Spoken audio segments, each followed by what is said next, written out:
So our speaker today is David Stahl of, there we go, Hillcrest Bank, yes. So David is Senior Vice President at Hillcrest Bank, and he is over Utah. His official title is Utah Market President for Hillcrest Bank. We're going to hear a little bit about his life and his journey. He spent 13 years at SunTrust Bank, which is a bank, if you're spending time in Florida, you're familiar with. So he came here after 13 years at SunTrust Bank. He serves our community in many ways. So for instance, he is on the board for Mountain West Capital Network, EDC Utah, United Way of Salt Lake, among many other boards. We are very grateful that he's willing to share his expertise with us, and we're grateful for Hillcrest Bank's support of the speaker series. Please welcome David Stahl. Thank you.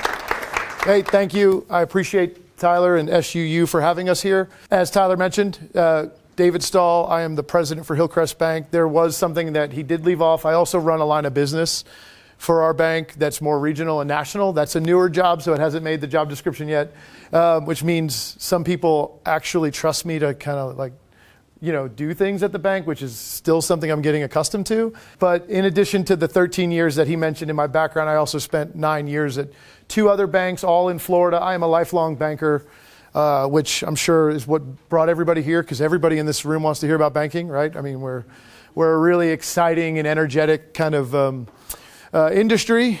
That was a joke. Clearly landed really well. No, I've spent 26 years in banking. I got into banking probably at a lot of y'all's age, if not younger. This is all I've ever known, so hopefully I do a pretty decent job. I will start by saying I am not qualified to be speaking in front of you. I am not. I've never run a business. I'm not an entrepreneur. I've just had the privilege over 26 years of working with entrepreneurs from startup all the way to exit. And so hopefully that has a little bit of a perspective that's relevant here. I told Tyler I will touch on 2 things in this group or in this class. One will be my entrepreneurial journey, both serving entrepreneurs and building a bank from scratch here in Utah, which I'll get to. And then additionally, listen, a lot of people like to think of entrepreneurship as starting and running a business, but there's a lot of leadership lessons in there. And of my 26 years in banking, I have been able to be in leadership roles for 23 of them. And so while you never master leadership, in my opinion, hopefully through some storytelling and other things that there'll be some interesting bits of information for you through my leadership journey, because every single day as a leader for our organization, I am learning something new, and I'm fortunate enough to have a handful of our folks from our St. George office here with me, and so hopefully they will attest that everything I say I actually live. So hold me accountable. I know Bree will have no problem with that. But yeah, so that's what I'm hoping to take you all on today, is a little bit of storytelling, a little journey on what we've done, what my experience has been relative to working with entrepreneurs, how we support entrepreneurs, and then my leadership journey. So this, as we were joking before, if anybody heard, this is expected to be participatory, right? I'm old school. I have no presentation. I have no QR code like I heard one of my other speakers had. So I will expect you to raise your hands, and you don't have to state your name or anything like that, but if you want to, that's fine. But I will, this is only going to work for the next 45 minutes if you all engage me, just like I'm hopefully going to engage you. So, and I don't want to keep calling on Bree, but she's one of the friendly faces, and that's, that's speaking 101, is find a friendly face in the audience and call on them repeatedly. So, and Bree is not shy, neither is anybody from our team. Tyler asked me, as he mentioned in my bio, I moved here from Orlando, actually. So not just Florida, but Orlando. Which, show of hands, anybody been there? Anybody offended when I say it's a great place to visit, but not to live? Right? So how did this New Yorker, get to Florida by way, to get to Utah, right? So as I was telling Tyler, for anybody from Utah, this is such an amazing place. I visited here 11 years ago now, and First thing I said when I landed was, man, I got to live here. Like, this place is beautiful, right? I mean, city, jungle, Manhattan guy, and then Orlando, which is just like flat and 20-foot trees. Like, that's it in Disney. I was like, I had never seen anything like this before in my life. And I was at the time 34. And I'm like, man, this world is so big. I got to get out here. Right. So 5 years later, we did. I'm often asked, how do I end up at a bank like Hillcrest? And honestly, it's pretty simple. I needed a job and they had one. Here I am. What I didn't realize was what the last 5 years would do for me, right? Like, me personally, me professionally. I needed a job. Technically, I moved here without a job, which is a little bit of an entrepreneurial leap, right? Like, I literally moved to Utah with a family without a job. I did the COVID thing before COVID was a thing, right? I moved in 2019.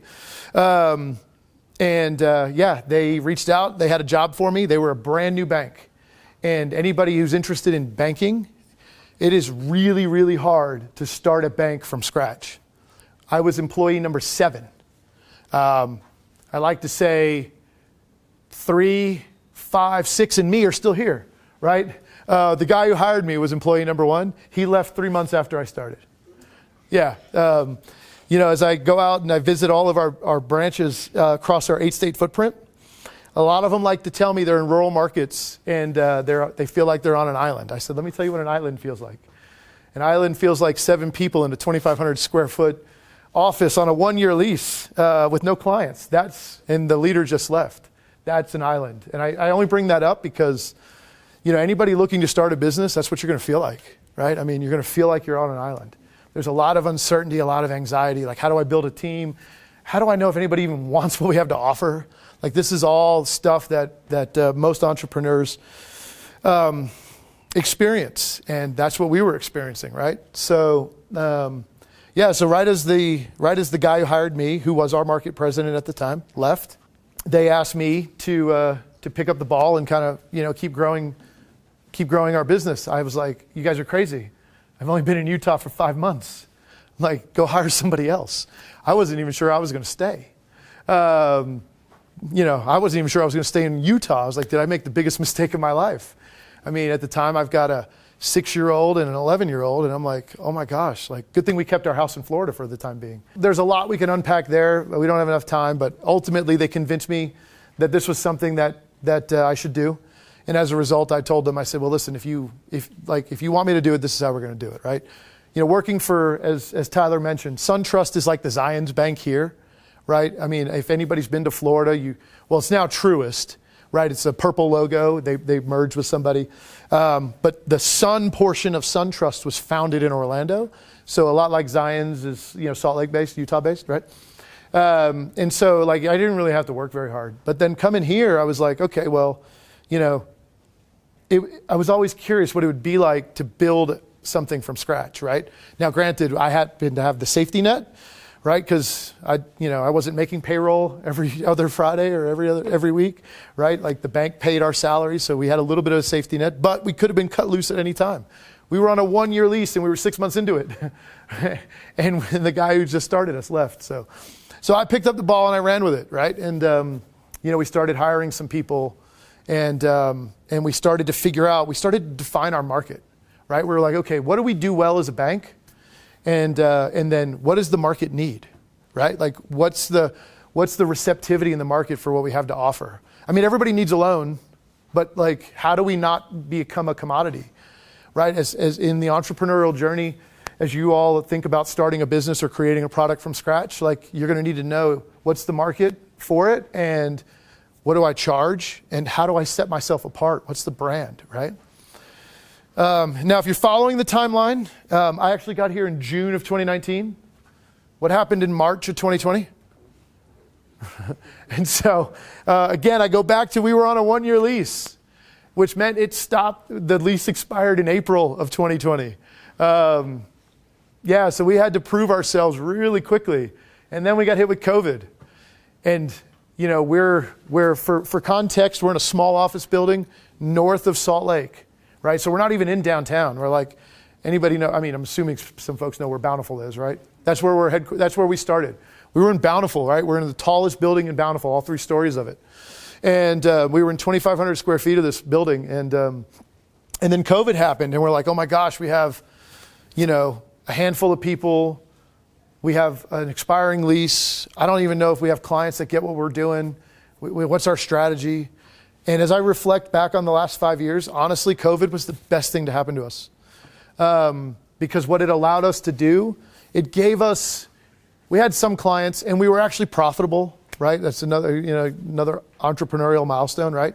When do you become profitable? We were profitable by that time, which was great, which between the profitability that we were generating, coupled with the fact that nobody was doing anything for, a couple months during COVID, it allowed us to kind of take a step back and redefine our strategy, right?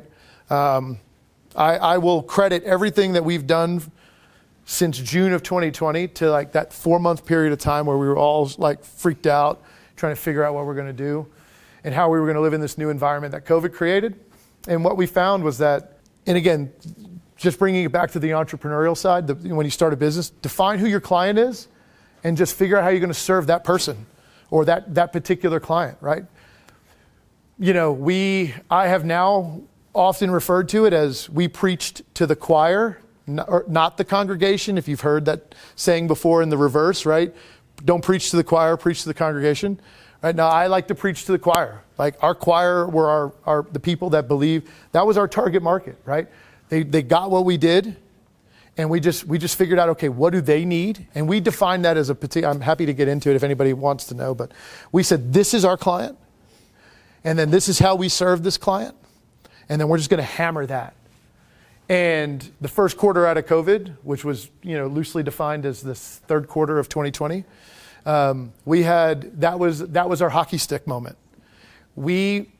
Most success in banking is defined by loan growth, because loans are the assets, the deposits are liabilities. Sorry for economics 101. But we put $70 million of loan growth in one quarter. The bank as a whole did 100. Right? So I knew that we were having an impact. We found something, right? That was our aha moment, right? Just come out of COVID. Granted, we're in Utah. Some of our other states are in Missouri. We weren't in Idaho at the time. We were in Texas. Now, Texas shocked me. They reopened faster than we did. But like Colorado is our headquarters, right? Colorado didn't reopen for like a year, right? You talk to some people in Colorado, they're still reopening. Just because of how they viewed COVID relative to some other states, right? And so third quarter of 2020 was really our hockey stick moment, which was awesome, right? And what's great about working for a large bank and now coming to a small one, it's like, well, you could see the impact of what we were doing and the impact that it was having. And we had really found our niche. And so we just took hold of that niche and started to build everything around that niche, right? And again, I take it back to the entrepreneur journey, right? Figuring out, once you figure out, I'm sure you'll have plenty of other speakers who come here and they'll all tell you the same thing, right? I started my business, like it was kind of fast and loose. I didn't know what we were doing. And then once we started to zero in and figure out what we did well, then it kind of took off, and that was the same for us, right?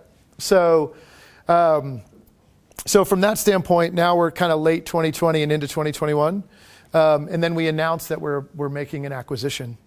And we made 2 acquisitions, which I would never recommend doing at the same time.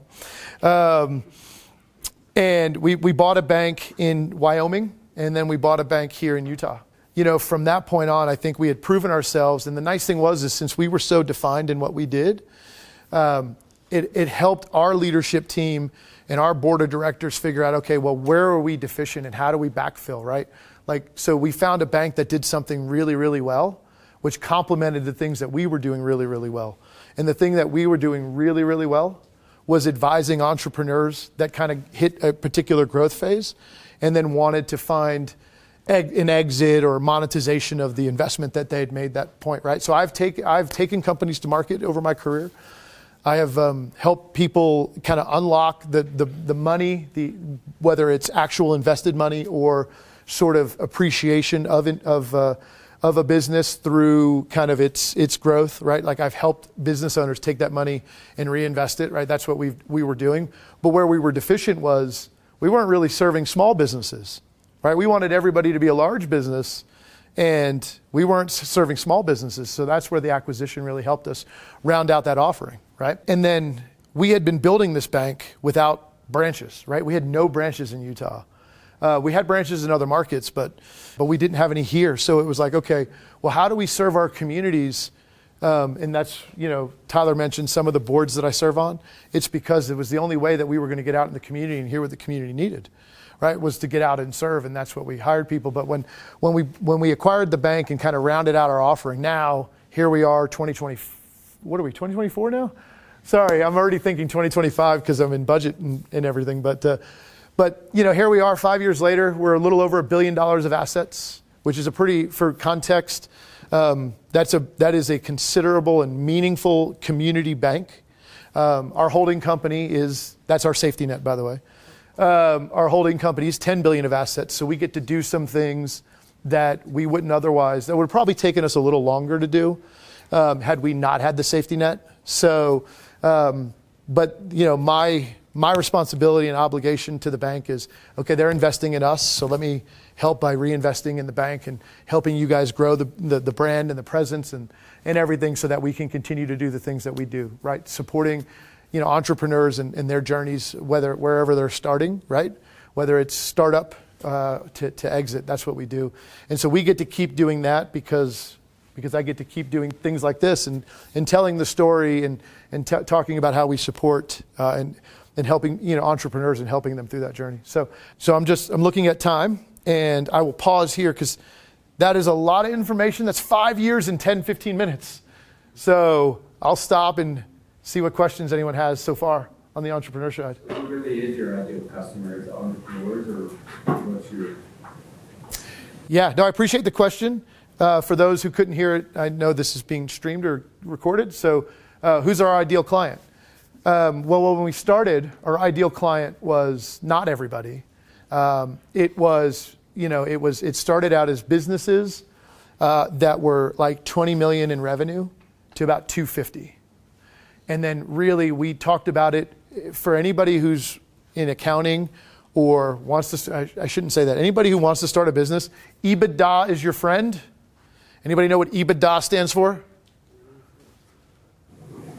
I think EBITDA, I don't remember it very well, but I think it's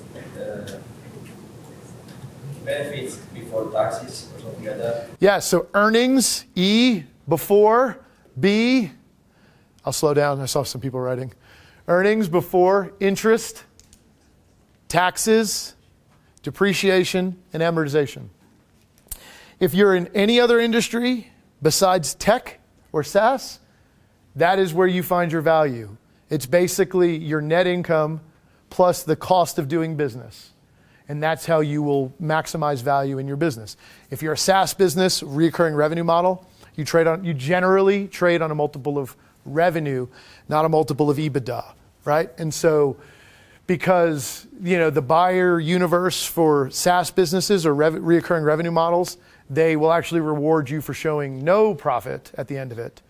And pumping everything back to top line growth, right? So I say all of that as context to answer your question. We defined our clients kind of 20 million to 250, or loosely defined as 2.5 of EBITDA to 15 of EBITDA, right? And part of that is because, as a bank, we kind of had a particular lending size that we could do. And we felt that we could either lead a transaction or do a single bank deal, which means we're the only lender in a transaction, of say, call it 7.5 million to like 60 million. And so that was like our defined market, right? And again, I mean, you can't be a $20 million business before you're a $200,000 business, right? So we served, and by the way, the 20 million and over side of things is like 10% of Utah, which means we were leaving 90% of Utah in the behind. And it's not because we weren't interested, it's just because we didn't have enough people, right? Like it was like, hey, I got like 12 people. Like I got to utilize these 12 people because if I preach to the congregation, like we're never going to get anything done. And so so that's what COVID taught us was, well, let's just stay here for now. And then as we grow, we'll start to expand our client set. So hopefully that answered the question. Now we cover everything. Right? Whether it's, The group that I lead for our holding company is called business banking, which we define as 2 million of revenue to 25 million of revenue. And then the group that I was leading was the middle market or corporate banking group, which was 25 million of revenue and above. And then and then for smaller businesses, maybe referred to for sake of definition, easy definition, solopreneurs, right? Like smaller single shop businesses, under 2 million of revenue, generally speaking, we serve through our banking center network, our branch network. That's how we serve those people. So now we've got all those spots covered.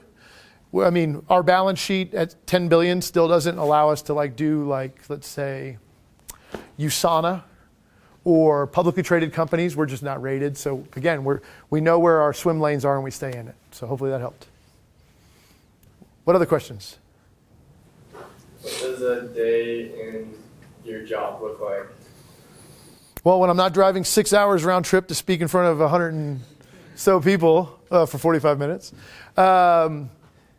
it's twofold, right? Because I'm either, so right now, and this may be a good segue into the leadership part of the discussion.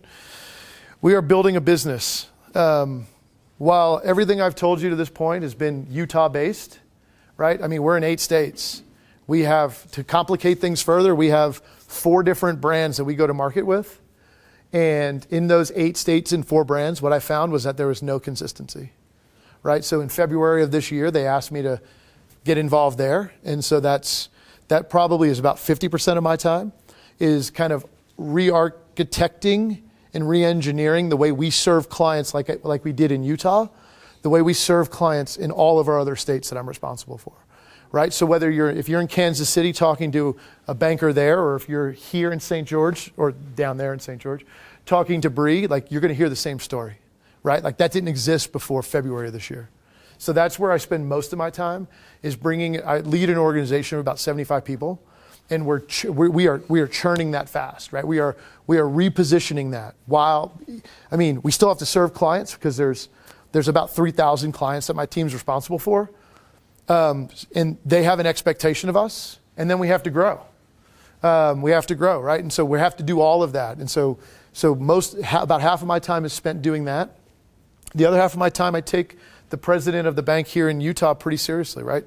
So I am, even though I joked, I am doing things like this, serving on boards, being the face in our community, because I forgot to mention, one of the premises that we built our bank on was, if you build your community, you build your bank, right? So that was the first thing.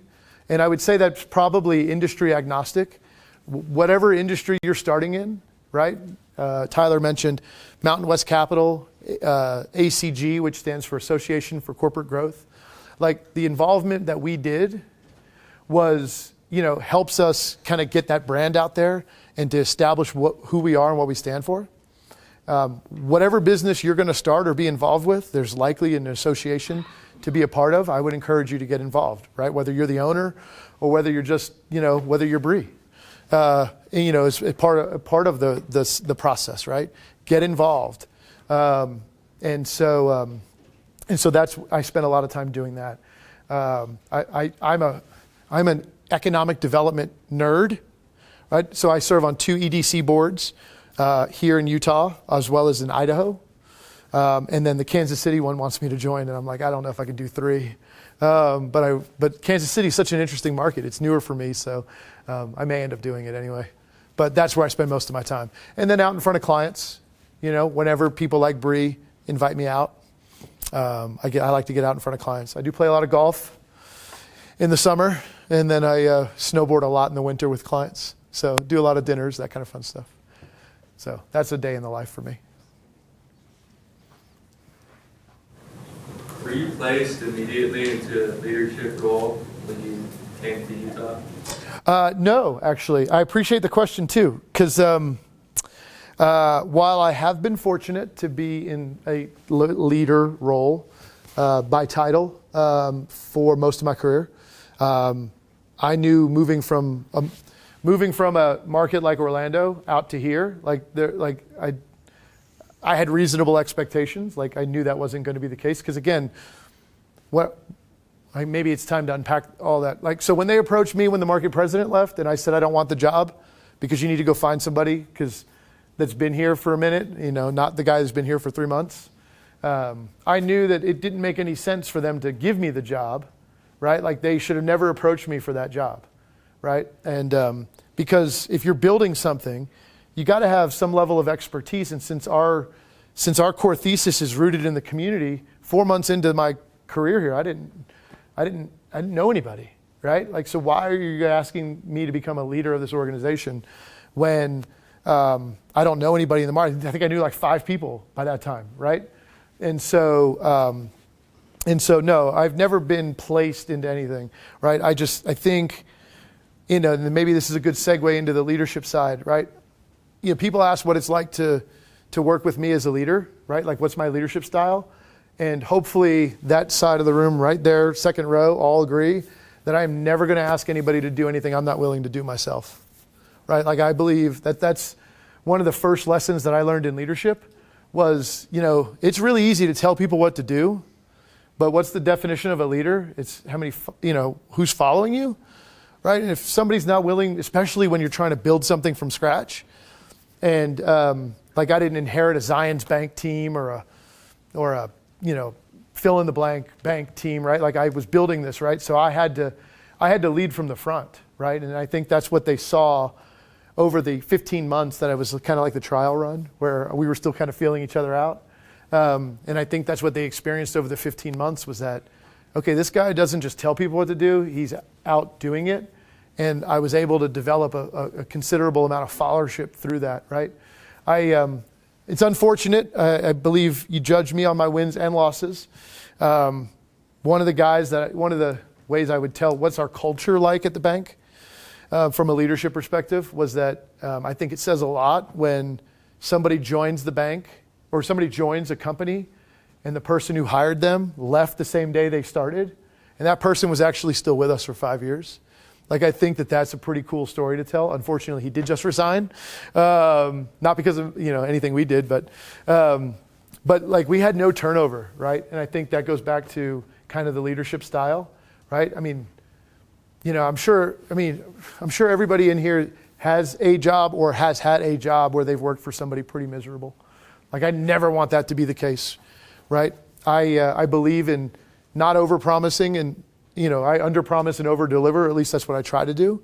And I'm pretty relentless about honoring whatever I tell people that I'm going to do, right? So, but I believe is any, there's some leaders of organizations in this room likely. And, I'll tell you, the 2 biggest leadership lessons, is don't ask anybody to do anything you're unwilling to do yourself.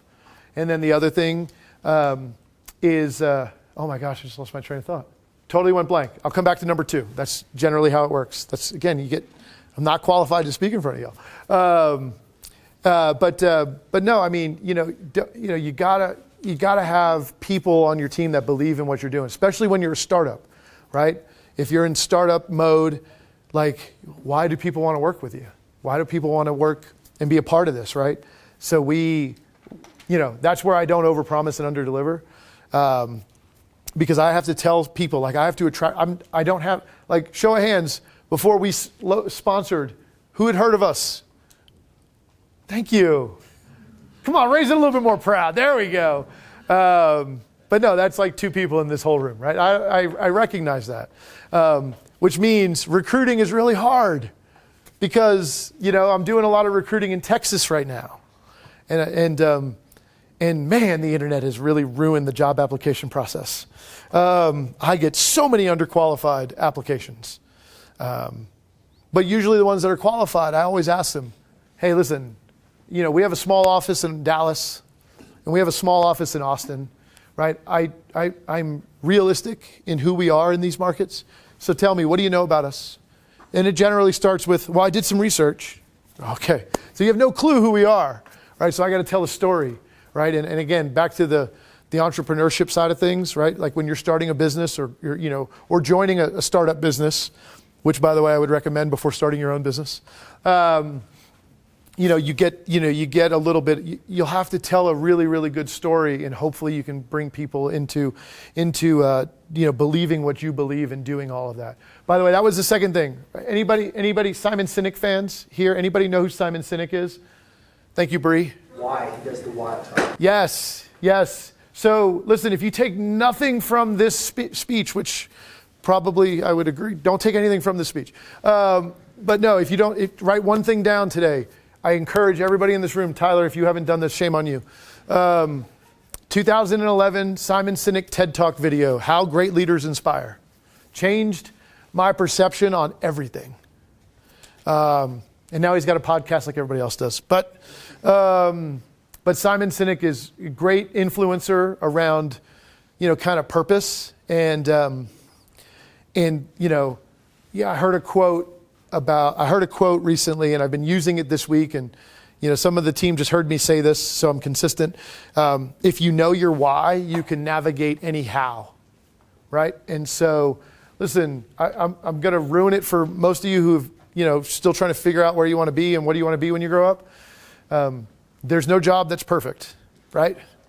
But my advice from a leadership perspective is to figure out what you really enjoy doing, why you enjoy doing it, and find a job or an opportunity, whether it's your own business or joining somebody else's, that aligns with that why. Because there will be hard days, and people they often ask me, why do I stay at a bank like Hillcrest? And it's because a bank is a bank at this point. I mean, honestly, at this stage of my career, which I'd like to think I still have 20 years left, so I better align, pretty closely. But one of the great things that we have the opportunity to do every day is serve people, and that's what gets me out of bed every day. That's what inspires me, and I have found that out, over the past 5 years.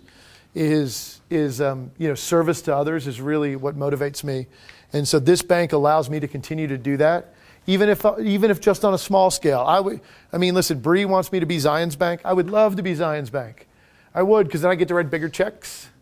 And, maybe our logo would be bigger on the board outside. Thank you for all the recognition. I left Zion's Bank. I don't want you to be Zion's Bank. Well, I want to be listen, I just want to have Zion's Bank's budget or Bank of America's budget. I just want that budget because I know I can get the most out of it.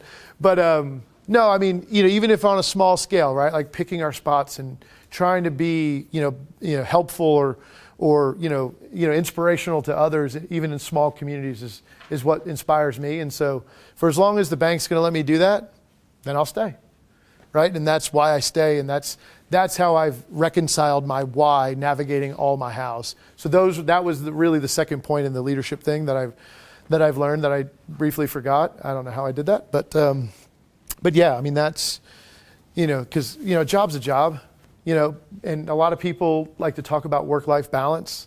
And I'll tell you, and Bree likes to always check in on me. How you doing? I'll tell you, I have the best work-life balance. And it's not from a numerical perspective. I probably work 12 to 15 hours a day. And honestly, I'm always thinking about the team, our clients, our communities. I'm always thinking about it. But when you love what you do and you've intertwined it into everything that you do, right? Like on the surface, people would look at me and say, do you ever work?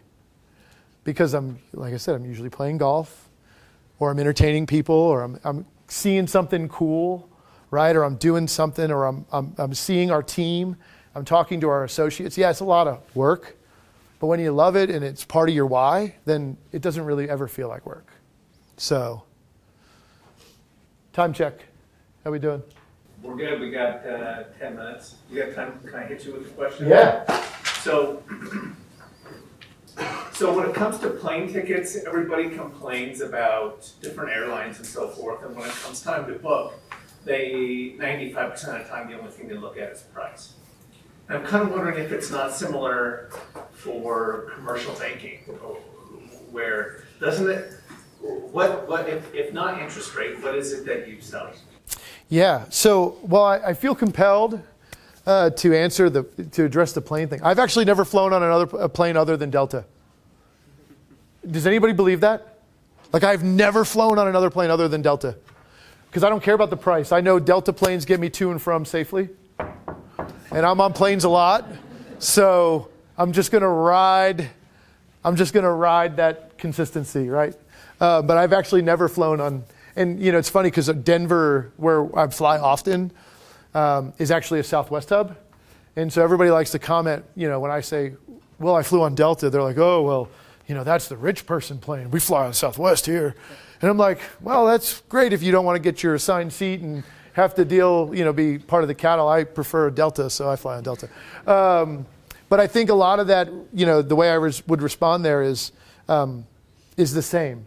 Now listen, and Bree's gonna, I can see her. I'm not even looking at her, and she's looking at me because she knows how I'm going to answer this. We're probably good for about 1% difference from our competitor, maybe 75 basis points, right? 0.75. But when we tell the right story, and then our clients believe in what we're doing. I mean, if you think about it, candidly, I joked about Southwest, but one of the opportunities I had in 2011 was to do a deep dive study on Southwest and how it built brand loyalty, right? With the whole heart and we love our customer, all that stuff, right? And so even though they were a little bit of a bargain, people put up with all the other headaches because they felt connected, right? And that's really the secret sauce to any business for that matter, not just banking, right? Is, if you meet a prospective client with everything that they think they need, then you're a commodity. It's going to come down to price. And what we're trying, and when I say we're rebuilding our business from the ground up while continuing to serve clients and not crash the plane, no pun intended, is we have to help tell these clients a different story and connect them to our brand, right? So they know that we're there to help them through whatever, and we believe we're worth it, right? And again, if we had more time, I would unpack the whole psychology around how we're serving clients in this space through that. Maybe if I'm fortunate enough to be invited back, we can just spend all our time there. But that's really how if our clients believe in what we're doing, or if your prospective clients believe in whatever it is that you're doing, and you build a relationship with those people, they'll pay for it. Because they know the alternative is the low-cost provider that doesn't pick up the phone when they actually need somebody. So that's how we're building value and brand and selling to our clients, even though we might not always be the cheapest.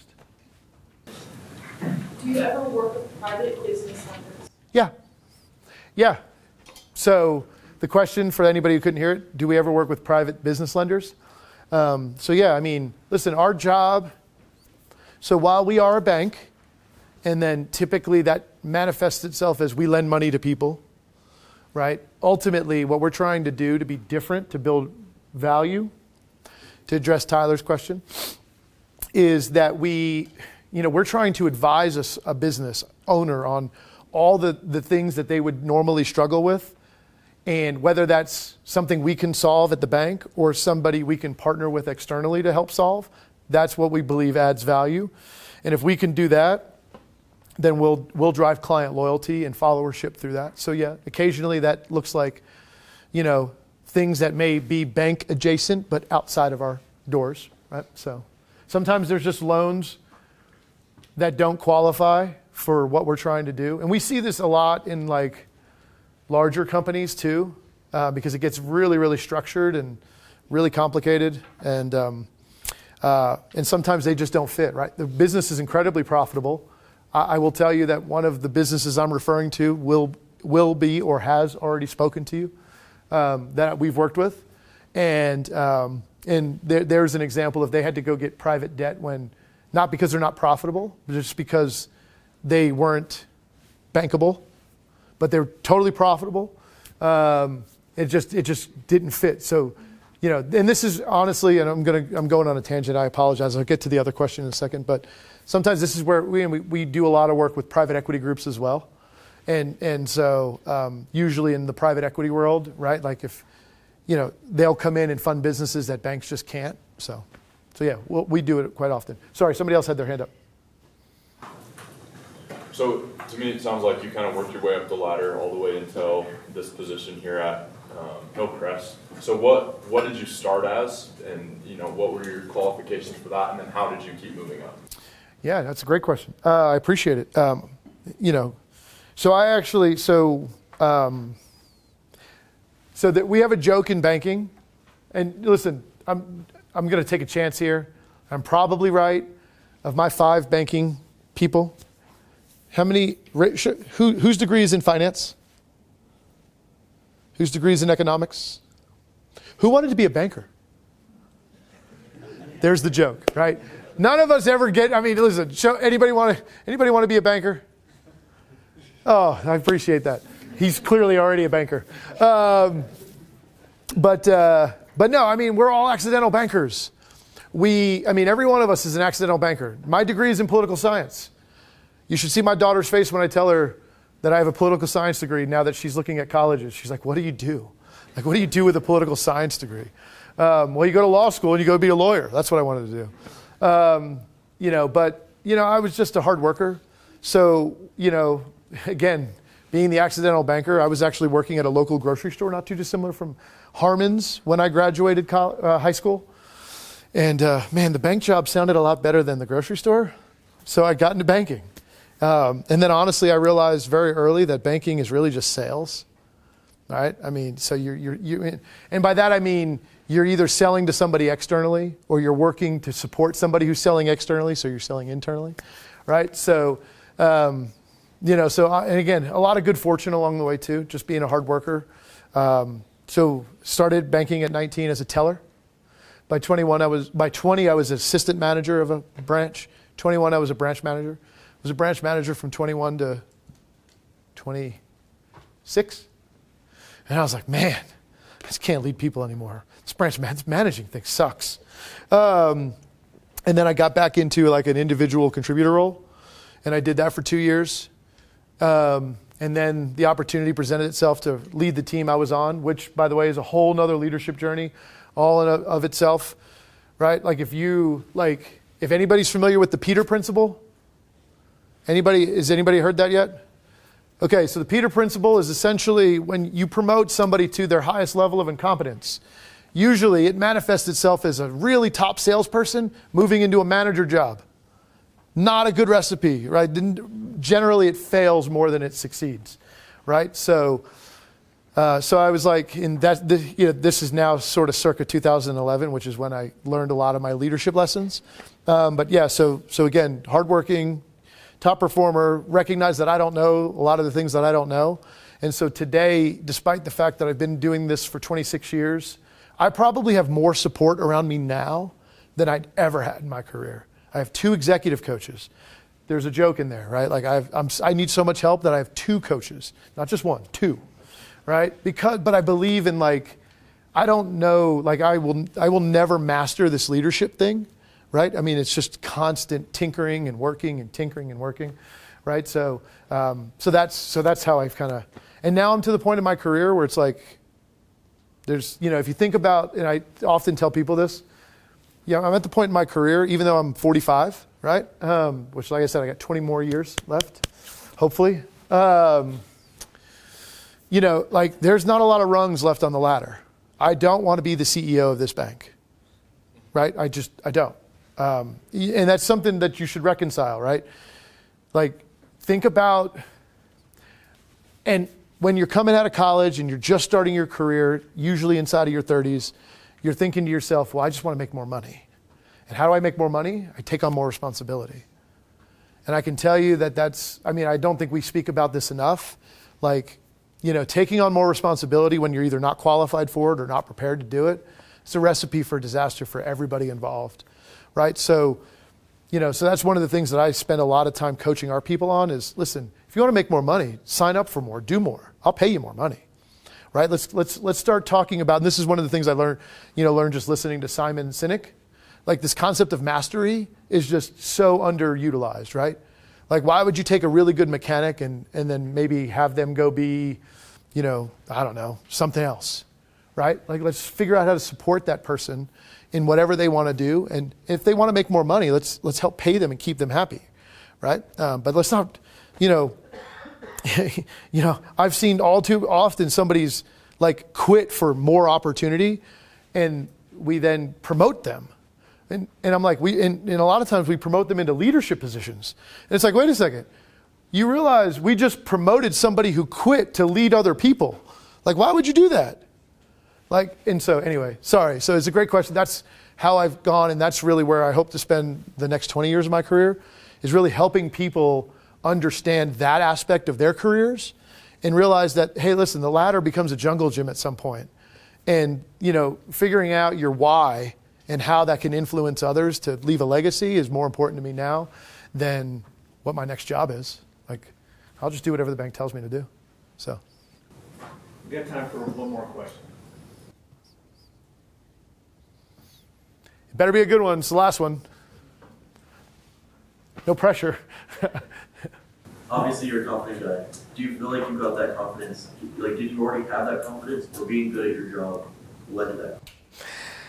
Oh man, I wish we had more time to do that one. I'm actually incredibly, I am a extroverted introvert. So, yeah, I'm like I said, I realized very early that banking is really just a sales job manifesting itself as banking, right? I mean, relationship building and rapport building is like a key skill in anything you're going to do, right? And so I think, especially in college settings, like knowing that, networking, being relentless about that is so important. Like that'll be a skill that'll translate any career that you decide to do. But I'm actually this will take a lot out of me, right? So I appreciate your comment, but this is very unnatural for me. And really it took moving from Orlando to here to get really comfortable with this. But I am an introvert, generally speaking. My wife says I'm incredibly unapproachable. My biggest fear in life, I have to share this story. My biggest, actually, I wouldn't even say it's the biggest fear. My biggest pet peeve, and please, I hope I don't offend anybody. I do all the grocery shopping at our house, and I just put my headphones in and I just like to go, be by myself. And then it's when the person at the grocery store, and this is Bree, by the way, I could see her face, when she goes, hey, what do you think of this place? Or, oh my gosh, the service here sucks. And I'm just like, listen, I'm just trying to grocery shop, don't talk to me, right? True. Okay. So I appreciate you saying that, but listen, I believe, again, in the lifelong learning, right? That's why I have a lot of coaches and a lot of people around me, because this is very unnatural for me. But growth happens when you're stretched and you're put in uncomfortable positions. And when things hurt, I think generally we think about recoiling.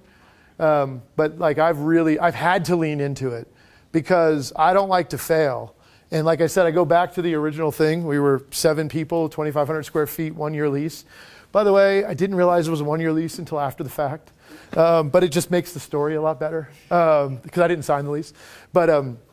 But yeah, I had to because I didn't want this to fail. I just moved my family from Orlando to Utah where we didn't know anybody. And I was like, well, I got to make this thing work.